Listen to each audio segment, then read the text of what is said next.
What's up, dudes? Chooch back with another one. So today I'm going to be showing you how to do a tire change on your veteran Lynx. Now, compared to a lot of the older electric unicycles, guys, these newer ones are quite simple to do tire changes. There is one unique thing about the veteran Lynx I'm going to show you in a second, and you need to make sure you remove a certain side of this thing so that you basically, on the inside of this, you can't remove the fender if you remove the right hand side of the Lynx, but if you remove the left hand side, you can get into the tire and do the tire change really quick. And then I also got a new headlight, so all of these wheels going forward are going to ship with this tire I have in this box that I'm going to be putting on, and then give y'all a review of it. So I'm going to be taking this tire to go rip some street riding, and then I'm also going to try it on some trails. Headlight. All right. That is gnarly. Order any electric unicycle or accessories or anything like that, eWheels is the best place to do it. If you use that link to pre-order a wheel, buy a wheel, get any accessories, it gives me a little kickback and no extra cost to you.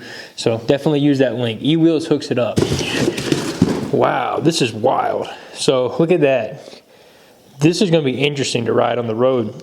I assume once I get it mounted, it's going to curve, curve some more. So it'll probably be rounded like that and not flat. It looks flat, but it'll be rounded like that once I get it mounted. That thing is sweet. It's grippy. It feels real grippy. No, definitely feels way grippier than this TNT tire. So we'll get this thing mounted on there. So if you're looking at the front of the wheel, you need to do the left side. So switch it around this way. So if you're looking straight on at the wheel, start on the left side over here with these bolts. You're gonna have to take off your power pads. If you do have power pads on here, they're gonna have to come off with a Sharpie or mark it with some tape or something. You can. So you can get these back in the same spot. Hopefully, I'm just gonna leave that dirt outline on there. So hopefully I can kind of pop it in the same spot whenever I'm done. You can get a pack of these bit drivers, and you can put them on any drill, impact driver, anything you really got. It even work from one of those little hand drills, like little Black & Decker hand drills. So get one of these little bits. I'll link them below. And you can take these off. So it's 5 millimeters. These gotta come out. And you gotta take the top bolts out. So 1, 2, 3, 4. These are just the top bolts right here. This bolt, literally 1, 2, 3, 4, just straight in the top of this thing.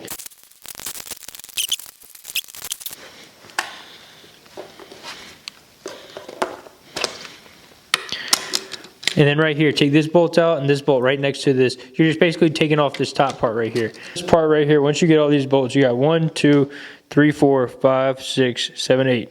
They come out the top right here. And it might stick a little bit. You don't need to take these bolts out. It might look like it, but I don't think you do for this to come off. And the screen's not attached to this. It might look like the screen is, but it's not. Just wiggle it like that. It literally, you might have to use this, a little bit of a screwdriver to do that. And don't worry, because it seems like the screen's going to be attached, and you might have wires, but it's not. This is just a fairing that covers this. See that? So don't be worried about that. You literally just get a little under there. Don't pry it, just rock it a little bit like that, and it'll free this up.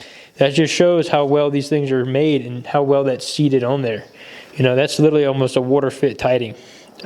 That right there is a water tit fight. I'm telling you what, there ain't no water getting in that. That's a water tit fight. All right, now we gotta undo this thing without getting electrocuted. Undo it, boom, like that. This one. Then we're gonna undo this one. Fold it in there, nice and neat, and not wanting to come out to play any sort of games. Okay. So now all 4 of these connectors are undone. Now what you want to do is press the power button to drain all the extra energy out of the capacitor. So now you press the button, there should be no power at all to it.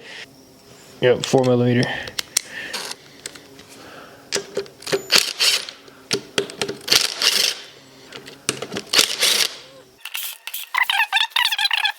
Next step is remove the kickstand. If you have the kickstand on there, I don't have the kickstand on there, but next step is to remove the kickstand. Screw for the trolley handle comes right out. Just get you a fat Phillips head screwdriver to go on there.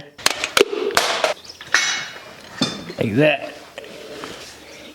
Once you literally can leave all these little side fins on and everything. I didn't take off these bolts or anything, and it should come right out. Off, lift it off. Don't worry about any wires or anything. There's no other wires in there. If you disconnected everything, look how simple that is. So, boom! Look at that. That's how simple and clean it comes off. All you got is 2 wires to disconnect, and that whole thing comes off. So if you even wanted to clean this, it's worth it takes 2 seconds to take this off, and then you can get in there and clean all that too. What a great design, Leopard Kim, really. All right, so take these 4 out right here. Y'all see what I'm doing?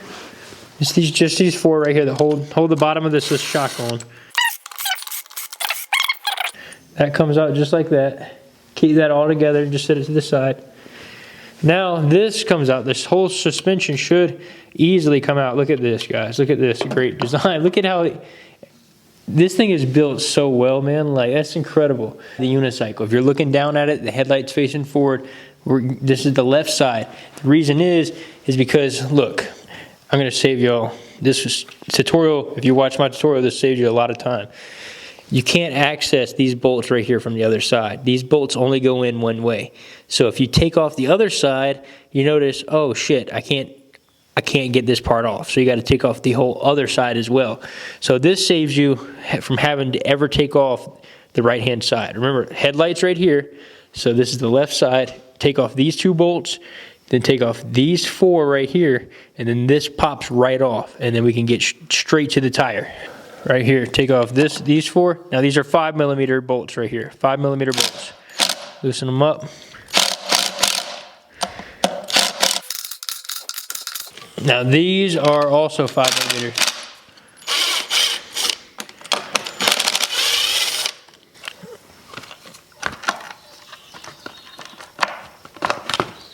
There, that comes right off now.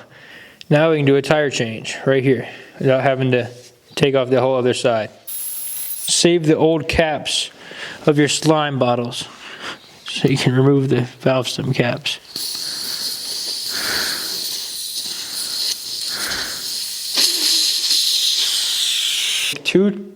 You can buy a bead breaker. I'll link one below. The one by Motion Pro is awesome. It's 50 bucks though, but you'll be able to use it for years and years. You can run tubeless tires on your electric unicycle.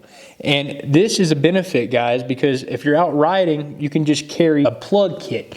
So if you're riding tubeless tires, guys, you hit something or whatever, you get a flat out there, all you need in your backpack is a pump and a plug kit. You can plug it and then keep riding and you're good to go. Another thing is, you don't ever have to worry about a tube anymore. I feel like it is a better option. And for instance, like on my motorcycle, I got a dual sport motorcycle and I got tubes in there.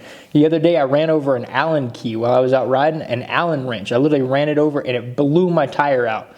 I got stranded all the way across town, actually in another city, and I had to get an Uber back. The Uber was like $80 to get my truck and then drive back to pick up my motorcycle and come back home.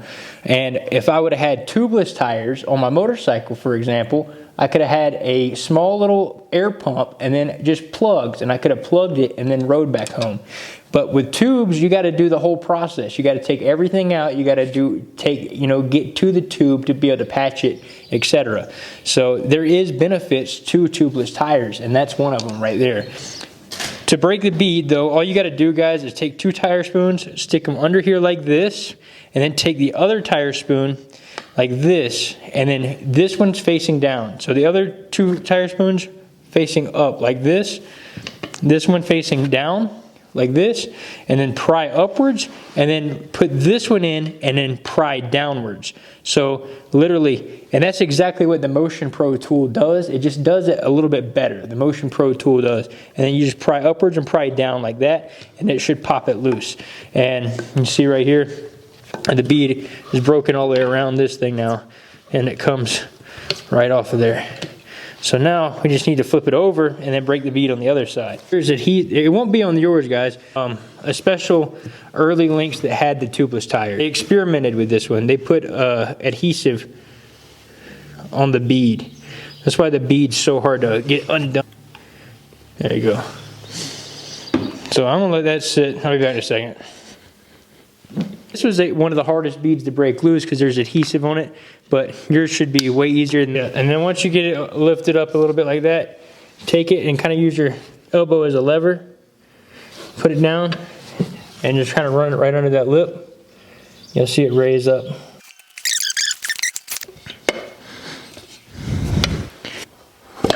There you go. Tubeless tires, man, on unicycles. Pretty crazy. And use soapy water to seat it. I'm not going to use adhesive to seat this thing now. Best thing to use is soapy water, and then it should seat fine. Alright, so now this is just some soapy water in a Gatorade bottle, and I'm just going to wipe down the whole inside of this rim with it, and this thing's going to seat nicely on here. Just some soapy water, clean it nice, and then the new tire will go on here easy, and it should pop right on there. Everything's nice and clean, and a little bit soapy. Alright, let's pop this thing on there. Alright, this is the new tire. Make sure the direction's correct. Rotation direction's going this way. Slide this thing on here. Oh, I want to show you all up close of the tubeless tire valve stem. It's going to be the difference. So, see that? How the valve stem is just connected to the rim already. It goes in right there. Just soapy water. Going to go around the whole shabazz.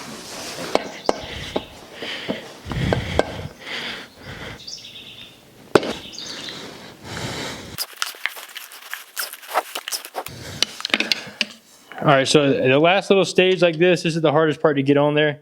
Just work it up with your knees like this. Get it to this point right here. And if it's properly lubricated, it should pop right on. So watch. Just like that. Boom. It shouldn't be hard. Back in the valve stem. Let's inflate this thing. Hopefully this little compressor is enough to... Alright, so I inflated this thing to 30 psi now, but this tire feels really grippy, really grippy. So, I'm gonna get it all back together. Leafy headlight, the new headlight's a good bit heavier. Old headlight, the new headlight.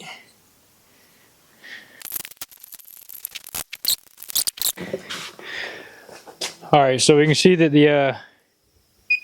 the tire seated correctly. If you want to do it, just do a lift test on it. Watch this thing. This is insane.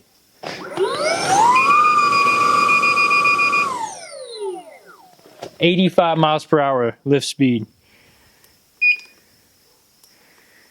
That's the free spin speed. 85. That's crazy. It's a new tire.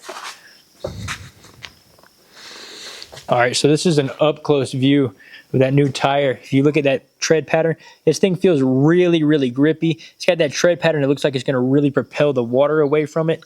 All tubeless. If you ever do get a flat on this thing, all I have to do is just use the little reamer tool, plug it, and then, inflate it, and I'll be good to go.